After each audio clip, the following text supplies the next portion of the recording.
Continuamos con la exposición de la primera carta de Pablo a Timoteo.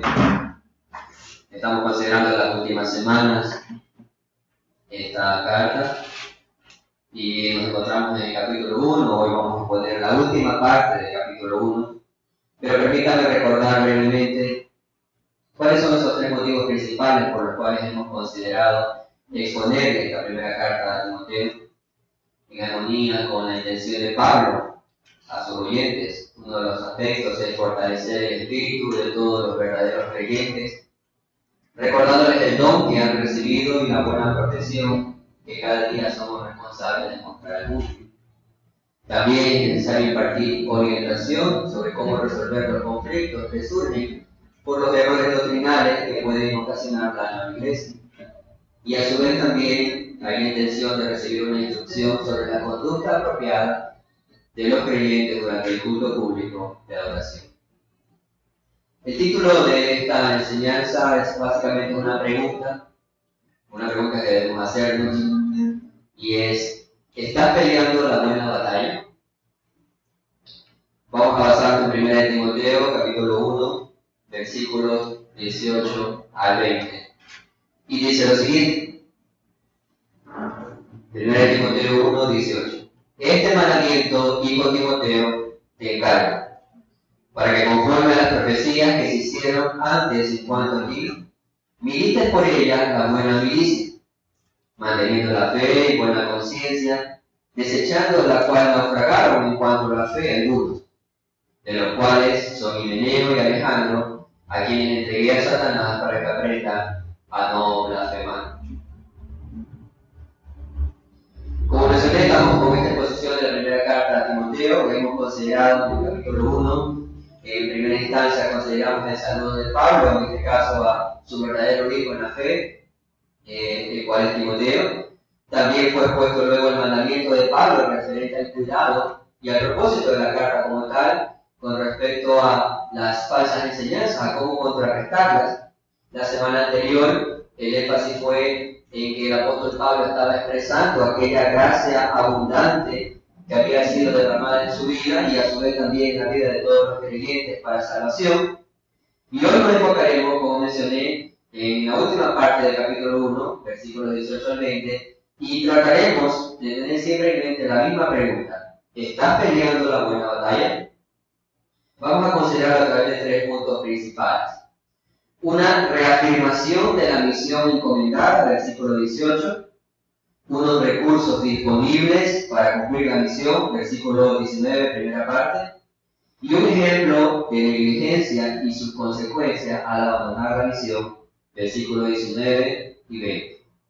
En el primer punto, una reafirmación de la misión encomendada, Pablo expresa en el versículo 18 a Timoteo: este mandamiento, hijo Timoteo, te encargo, para que conforme a las profecías que se hicieron antes en cuanto a ti, milites por ella la buena milicia. Entonces, considerando esta parte del primer versículo que vamos a considerar, el versículo 18, un mandato a la milicia, un mandato a la batalla reafirmado.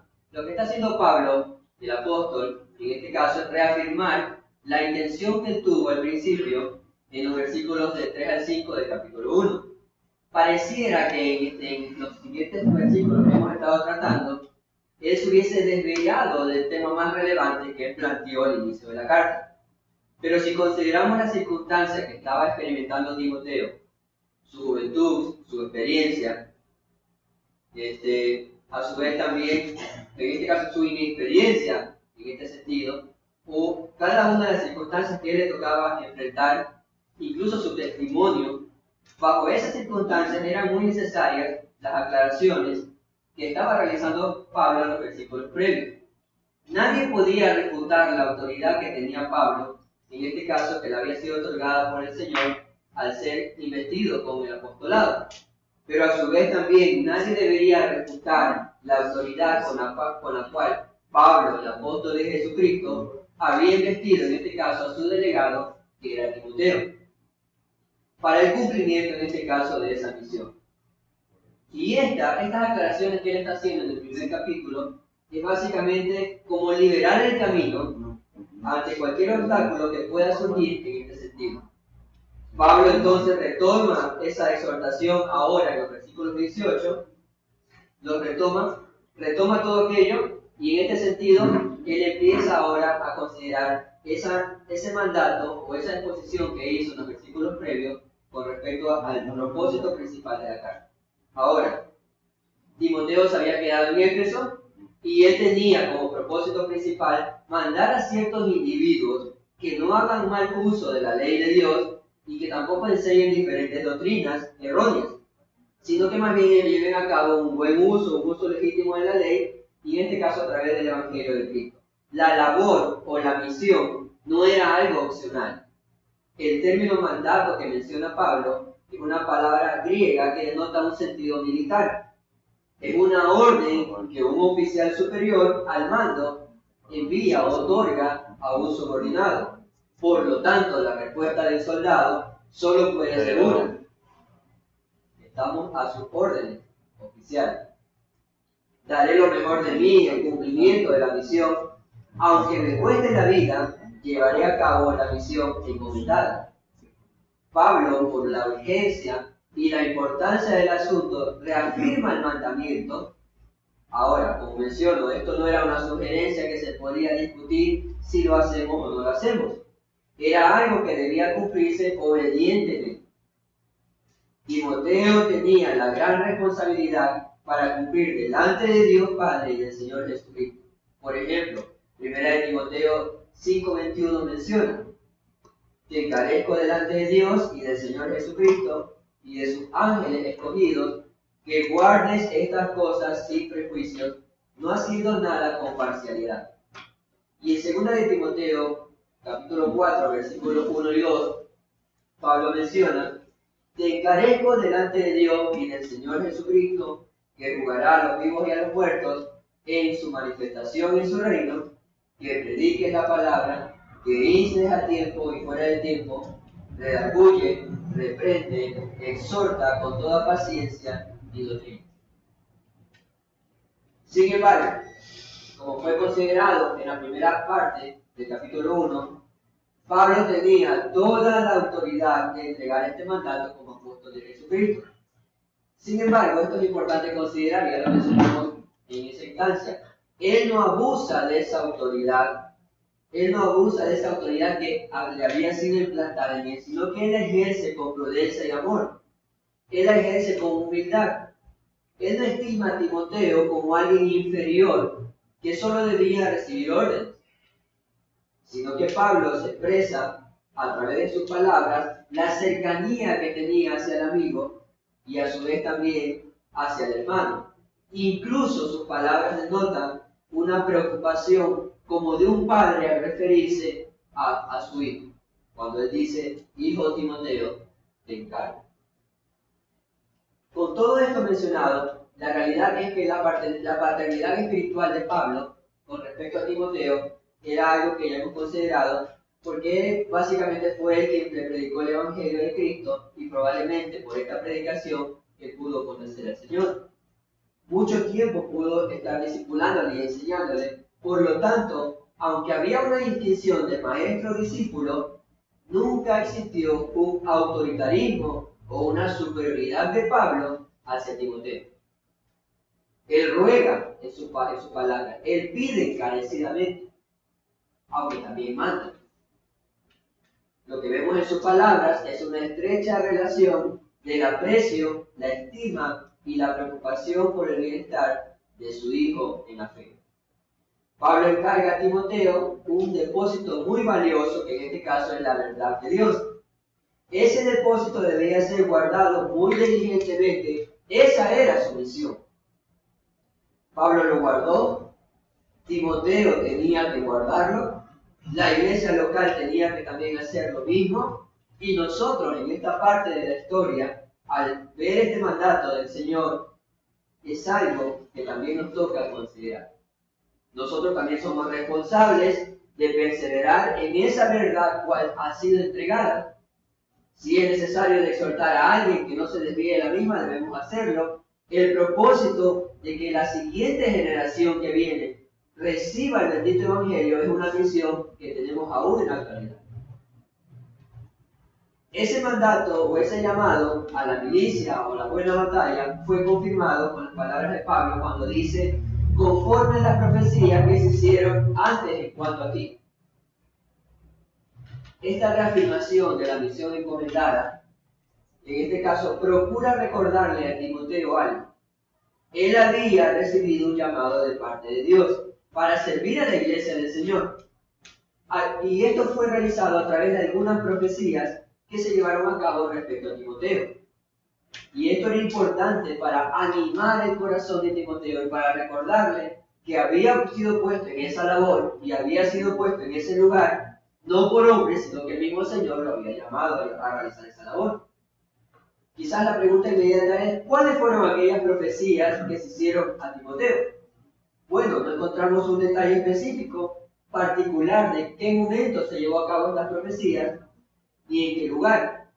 Pero la realidad es bastante clara. Aunque no tenemos estos detalles, es importante considerar de que hubo una palabra profética que confirmó ese llamado de Timoteo. Incluso Pablo, en 1 Timoteo 4:14, menciona que te fue dado mediante profecía con la imposición de manos del presbiterio. Y en 2 Timoteo 1:6, Pablo también menciona: por lo cual te aconsejo que avives el fuego del don de Dios que está en ti por la imposición de mi mano. En tal sentido, lo que podemos ver es que Pablo probablemente fue un testigo de esas profecías que recibió Timoteo, pero también a su vez fue aquel que llevó a cabo la imposición de manos que se menciona, como una confirmación del llamado a Timoteo de parte del Señor. Ahora, cuando estamos hablando de esto de profecías, del llamado profético, de las palabras que Timoteo recibió como confirmación de su llamado, permítanme hacer por lo menos dos aclaraciones. Primero, el tiempo en el cual está hablando Pablo o él está escribiendo esta carta es un momento en la historia de la iglesia donde hubo muchas manifestaciones extraordinarias que confirmaban la palabra del Señor entregada a los profetas.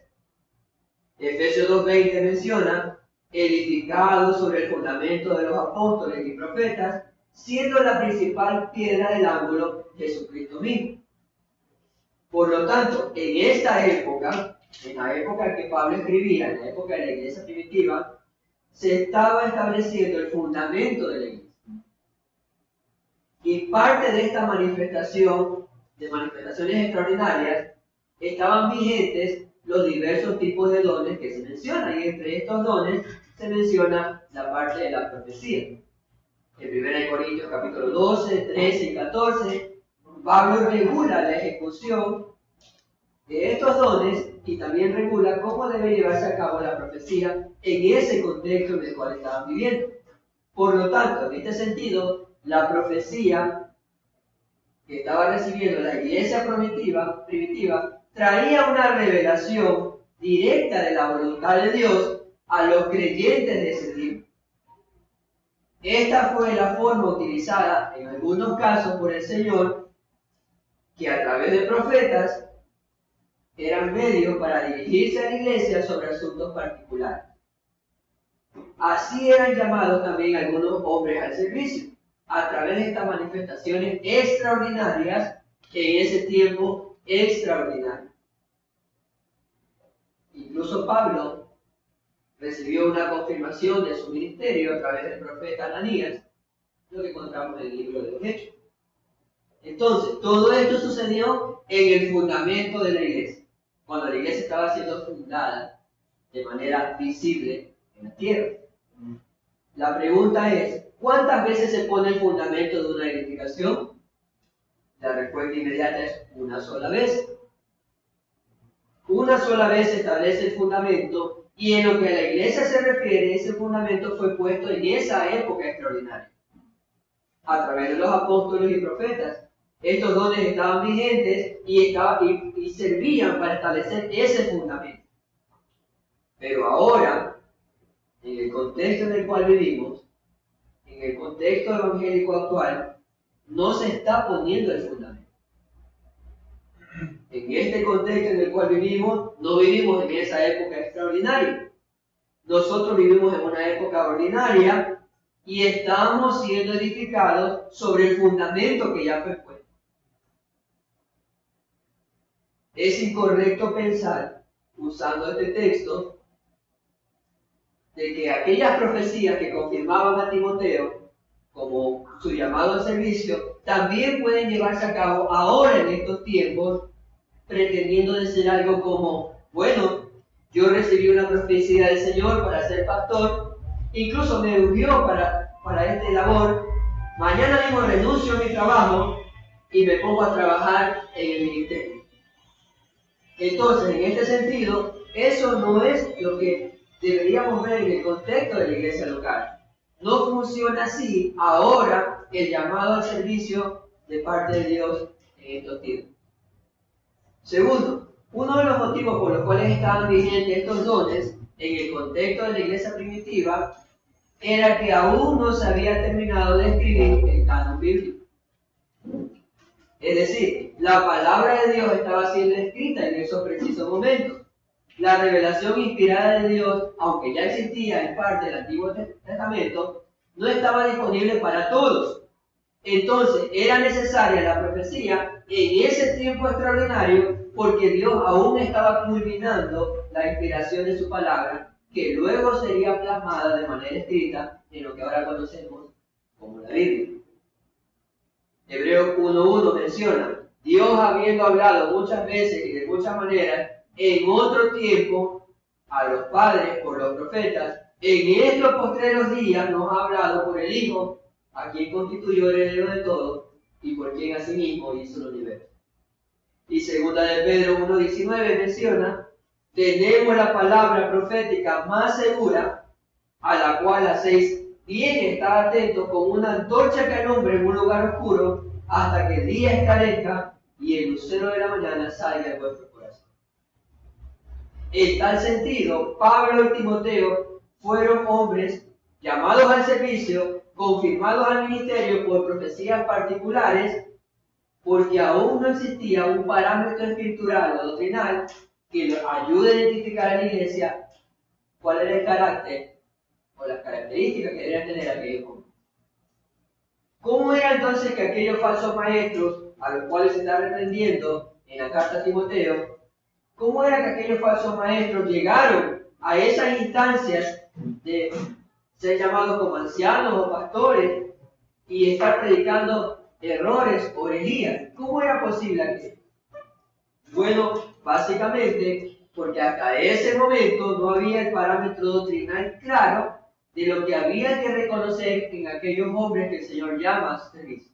De hecho, estas instrucciones que Pablo está llevando a cabo a Timoteo, y más adelante en el capítulo 3, va a describir cuáles son ese conjunto de requisitos específicos que deben de ser reconocidos en aquellos hombres que son llamados al servicio. Entonces, el don profético estaba vigente, el que menciona Pablo, y con el cual fue confirmado Timoteo. Eso fue llevado a cabo en una época extraordinaria, cuando se establecía el fundamento de la iglesia, porque aún no se había culminado de escribir toda la Santa Escritura. Luego de su cierre, luego de que fue culminada la Escritura, esta Escritura, nuestra palabra de Dios, iba a ser la palabra profética más segura, suficiente e infalible que debemos conocer. Timoteo fue confirmado a la buena milicia o a una buena batalla. Fue llamado a ejecutar y a perseverar en una buena batalla cuando él dice, para que conforme a las profecías que se hicieron antes en cuanto a ti, milites por ella la buena milicia. Hay muchos asuntos que pueden ocupar nuestra mente, voluntad, emociones, fuerzas, nuestro tiempo, nuestros recursos. En este mundo tan agitado y convulsionado, donde las prioridades más importantes muchas veces sufren cambios, a veces lo más importante es dejado como segundo, tercer y cuarto lugar, o considerado como algo opcional.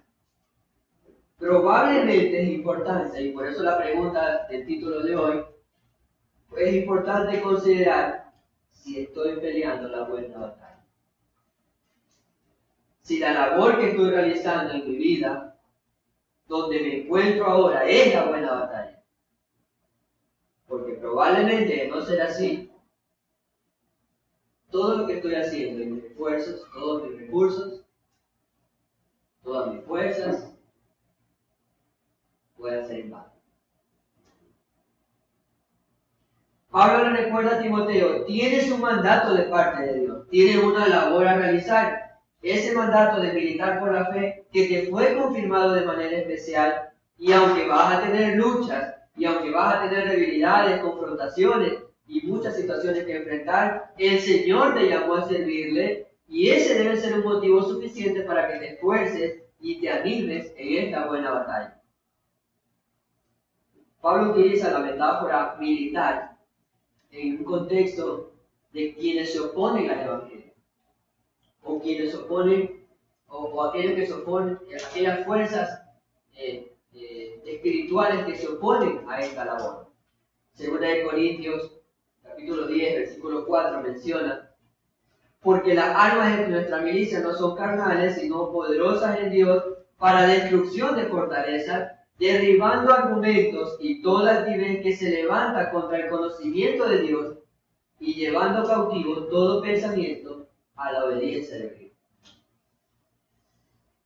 Aunque el creyente tiene varios enemigos que enfrentar, como lo son Satanás, la corriente de este mundo y nosotros mismos, la buena batalla de Timoteo era contra los falsos maestros y sus errores doctrinales.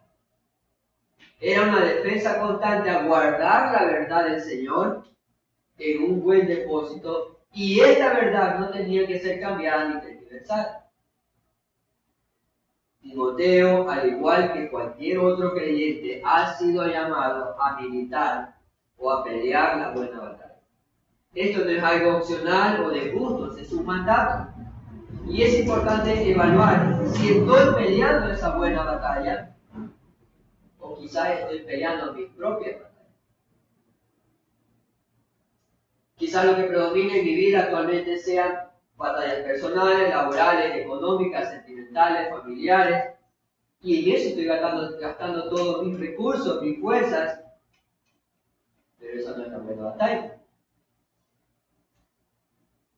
Recordemos una de las características de los creyentes genuinos y que no tenían los falsos maestros, es la capacidad que produce el Evangelio de amar a Dios y de amar a su prójimo.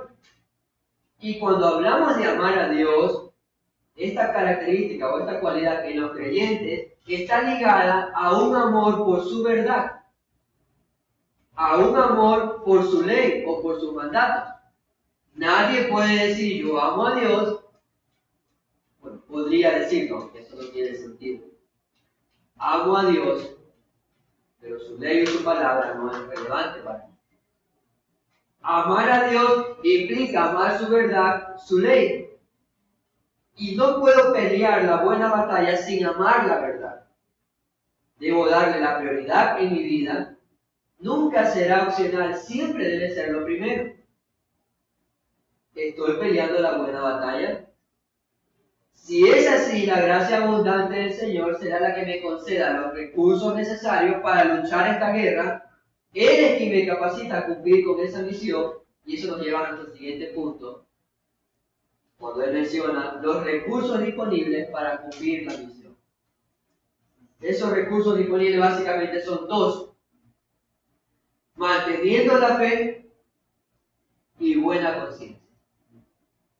Ningún soldado consciente que se encuentre en una guerra con un enemigo despiadado y cruel atrevería a mantenerse en el campo de batalla sin los mínimos recursos básicos para su supervivencia. Un casco, unas botas, un chaleco, un arma, probablemente sean aquellos implementos básicos que necesite un soldado en medio de la batalla, sin los cuales sería muy difícil y casi imposible mantenerse a salvo contra los ataques enemigos. La batalla de Timoteo es contra los falsos maestros y sus errores doctrinales. Nosotros no estamos muy exentos en el contexto actual de esa situación. Existen muchos falsos maestros y muchos errores doctrinales que abundan. A veces escuchamos y en algunos casos hasta creemos.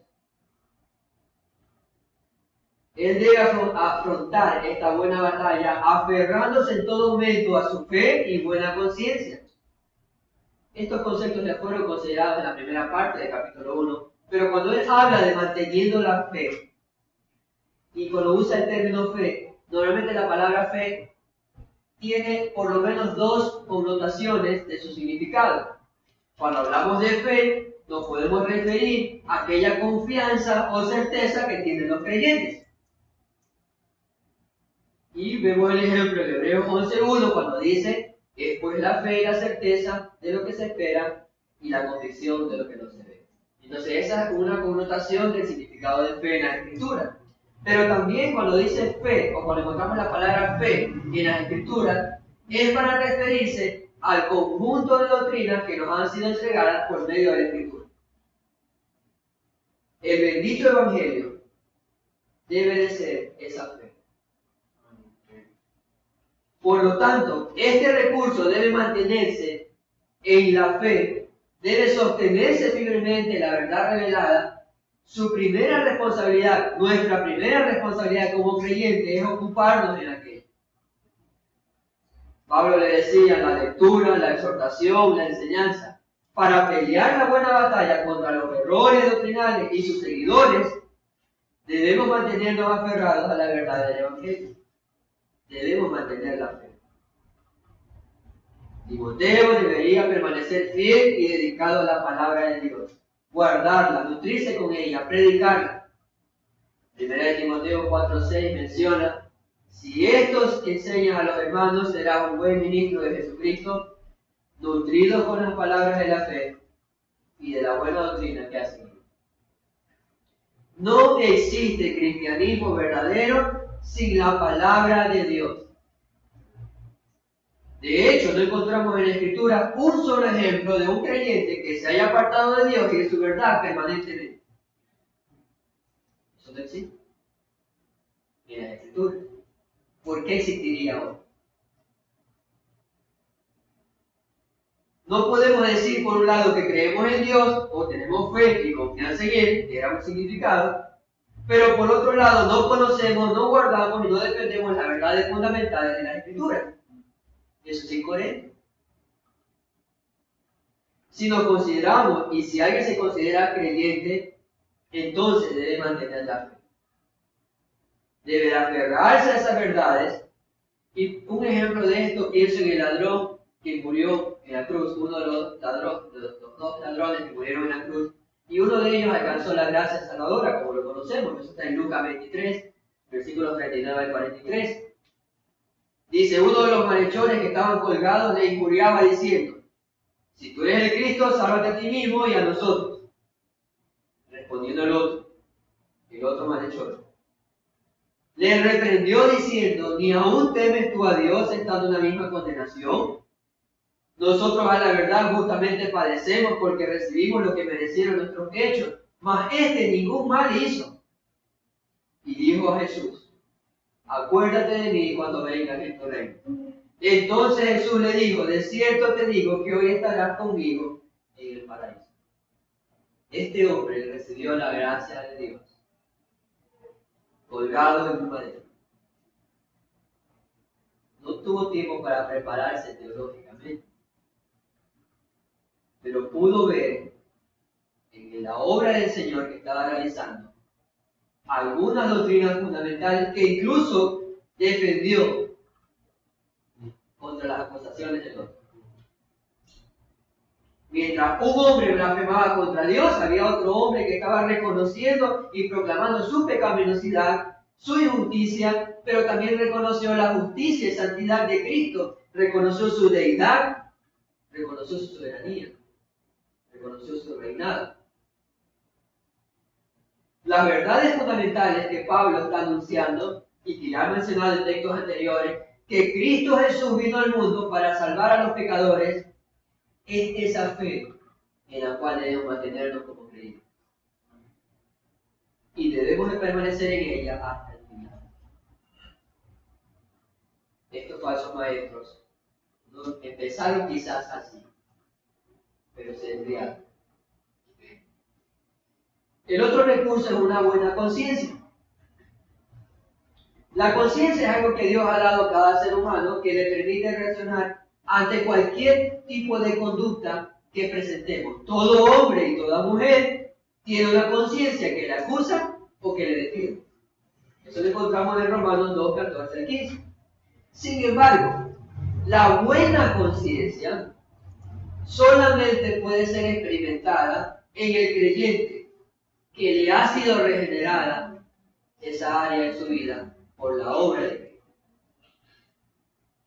El hombre regenerado, para Pablo, para Timoteo y para cualquier otro creyente que haya experimentado la gracia de Dios, en ese preciso momento, la palabra de Dios pasa a ser para ellos, para su conciencia, para cada creyente, pasa a ser su Señor, su conductor, su director de toda la conciencia.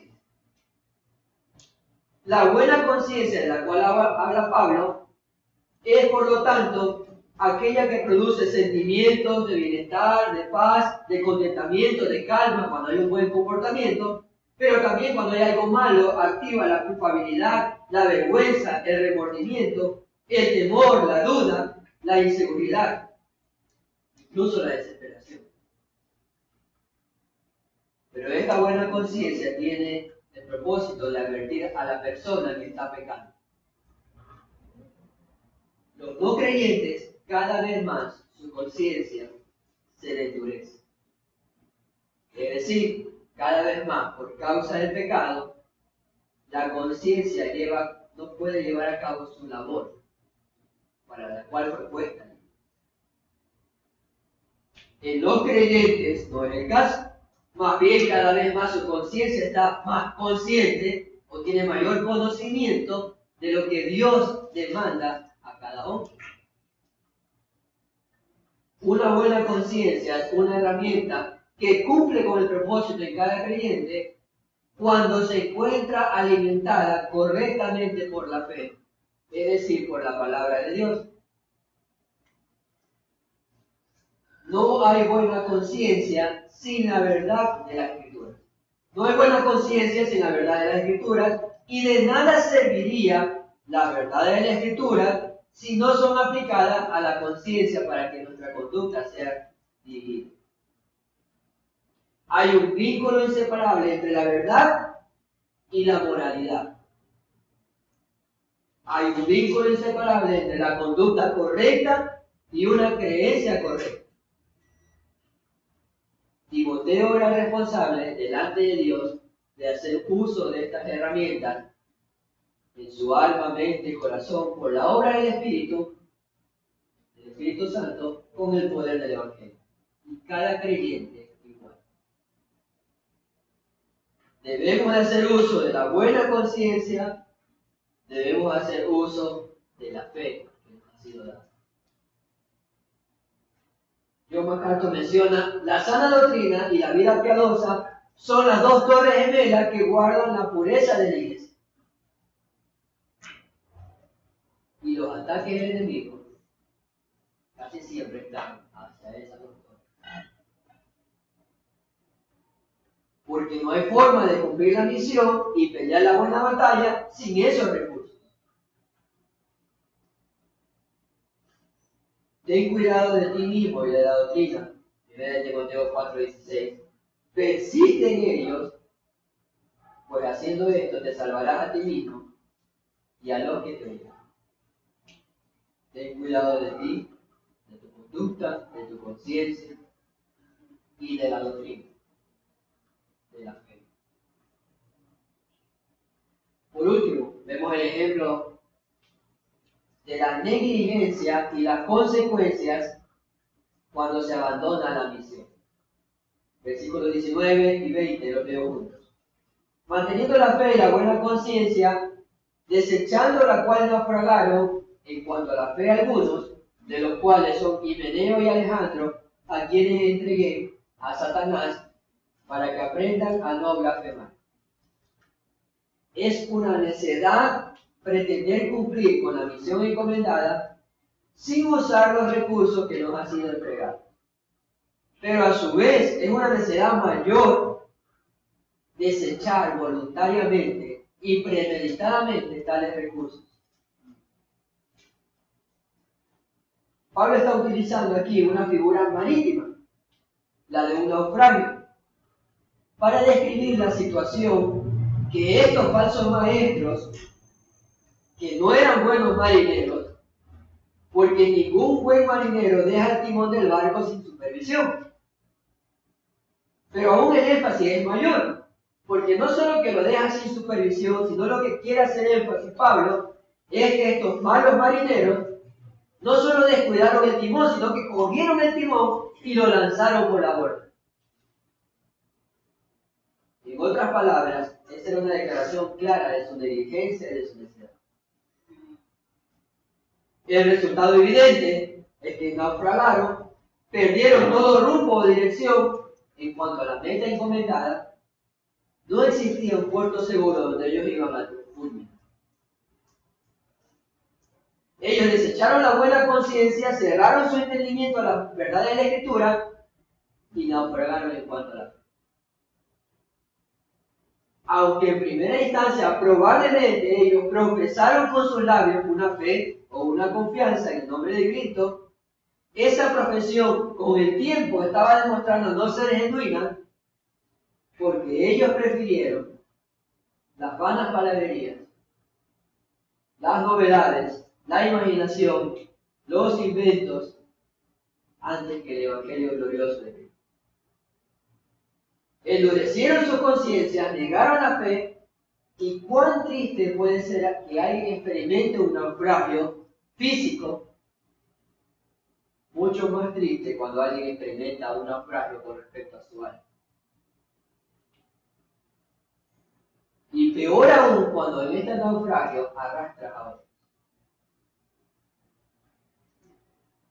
Según el Timoteo 2:16 menciona, más evita profanas y vanas palabrerías, porque conducirán más y más a la impiedad, y su palabra carcomerá como gangrena, de los cuales son Himeneo y Fileto, que se desviaron de la verdad, diciendo que la resurrección ya se efectuó, trastornan la fe de algunos. Había una negligencia en estos falsos maestros, había una necedad que estaba arrastrando a otras personas. Por eso el mandato de Pablo a Timoteo debe de ser considerado con tal relevancia y con tal importancia de que no debemos descuidar. Está en juego el final de las almas, muchas almas, el destino final de esas almas. Con respecto a los nombres de Himeneo y Alejandro, son mencionados por Pablo. Parece ser que este Himeneo es mencionado luego en 2 Timoteo 2:17, pero en el caso de Alejandro parece ser un nombre muy común para ese tiempo, es decir, muchos se llamaban Alejandro. Por lo tanto, aunque en Hechos se menciona a otro hombre, a un personaje llamado Alejandro, en Hechos 19:33, parece no ser el mismo personaje. Por lo tanto, en este caso, ese Alejandro que está mencionando en 1 Timoteo, pareciera ser que solo es mencionado allí, en ningún otro lugar. Pero el problema aquí, independientemente de los nombres de quién eran los personajes, es ver la actitud y carácter de estos hombres. Ellos se consideraban justos en su propia opinión. Anhelaban ser maestros de la ley, aunque no entendían las palabras que hablaban, ni los temas que estaban abordando. Ellos se especializaban en mitos, en historias fantásticas, en idolatría. Ellos querían hacer muchas de estas cosas, pero la realidad es que sus almas se encontraban en oscuridad. Pablo le dice que fueron entregados a Satanás. Y eso no es una descripción muy sencilla. Sin embargo, para brevemente aclararlo, esta expresión de entregados a Satanás es una referencia a la disciplina o excomunión.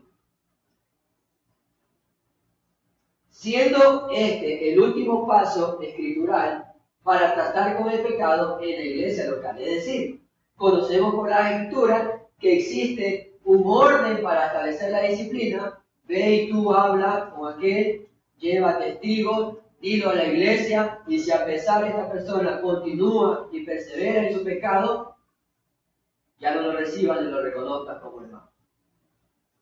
Lo que está diciendo Pablo y que él mismo hizo cuando estuvo en Éfeso es que ejecutaron la excomunión o la disciplina, los expulsaron de la comunión de la membresía, ya no podían participar de la cena del Señor, ya no eran reconocidos como verdaderos creyentes. Esto probablemente es a lo que se refiere Pablo con entregarlo a Satanás. Ya no estaban bajo la cobertura de la iglesia. La fe en la verdad y la conducta de Himeneo y Alejandro eran reconocidas como falsas. Por lo tanto, la iglesia en Éfeso y Pablo enfrente ayudándolos, tenía todo el derecho de obligarlos a ya no reconocerlos como creyentes, porque evidentemente sus frutos evidenciaban algo muy contrario. Ellos ahora se encontraban, a ya no ser reconocidos por la iglesia, se encontraban bajo cualquier ataque de Satanás y sin el respaldo y reconocimiento de la iglesia local que los protege. Es como dejar a un soldado que ya no puede entrar al cuartel. Esta doctrina aplicada no es algo extraño. Pablo ejecutó esa misma o aconsejó ejecutar esta disciplina ya en Corintios. 1 Corintios 5:5 menciona: el tal sea entregado a Satanás para la destrucción de la carne, a fin de que el espíritu sea salvo en el día del Señor Jesús. Por lo tanto, esta expresión o esta característica de ejecutar la disciplina de la excomunión o de expulsar a alguien o de dejar de reconocerlo como creyente porque sus frutos no demuestran una fe verdadera, es algo que la iglesia debe hacer siempre. De hecho, esto ayuda a embellecer a la iglesia. Y no hacerlo, más bien, causa lo contrario. Toda disciplina eclesiástica correctamente ejecutada bajo los parámetros de la Escritura siempre va a tener un propósito, o algunos propósitos, pero principales. Siempre va a desear la restauración y el arrepentimiento del pecador. No se expulsa a este o a estos hombres con el sentido de verán lo que hacen, sino que se los expulsa con el sentido de ayudarlos a entrar en conciencia de la condición pecaminosa de sus almas y que vuelvan a la fe. Toda disciplina eclesiástica tiene ese propósito: restaurar y que el pecador o ofensor venga en arrepentimiento. Por eso Pablo dice: a quienes entregué a Satanás para que aprendan a no blasfemar. Esa disciplina tiene el propósito de enseñar algo. Estos hombres tenían que aprender que su conducta no era apropiada y que no demostraba una fe genuina. Por lo tanto, si eran confrontados a través de esta acción, probablemente, el Señor lo sabía, ellos podían arrepentirse de sus pecados y confiar verdaderamente en el Señor. Ese es el propósito de la disciplina. Ellos debían estar muy conscientes de esto. Y toda la iglesia, incluso en nuestro contexto, debemos estar conscientes que no podemos ser negligentes en esta fe. Cuando se trata de la verdad, cuando se trata de guardar, cuando se trata de pelear la buena batalla, hay momentos en los que Dios ha provisto y llama a ejecutar acciones como esta.